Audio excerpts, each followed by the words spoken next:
এই জন্য একজন ইহুদি ব্যক্তির মাধ্যমে নবী সাল্লাল্লাহু আলাইহি ওয়াসাল্লামের মাথার চুল নিয়ে সেখানে সাতটা গিট দিয়ে ওটা একটা কুয়ার নিচে দুটা পাথর দিয়ে চাপা দিয়ে আছে।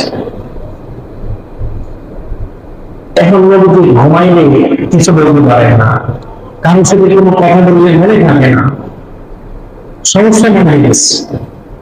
তা আল্লাহ তাআলা নবীজিকে হালত থেকে বের করার জন্য সূরা ফালাক আর সূরা নাস আল্লাহ তাআলা নাযিল করে দিলেন। আল্লাহ রাসূলকে আল্লাহ তাআলা বাঁচাই দিয়েছেন।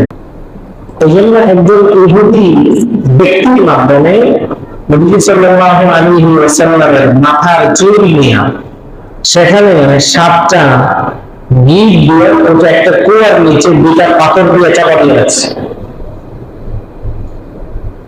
এখন নবীজি ঘুমাইলে কিছু বলতে পারে না,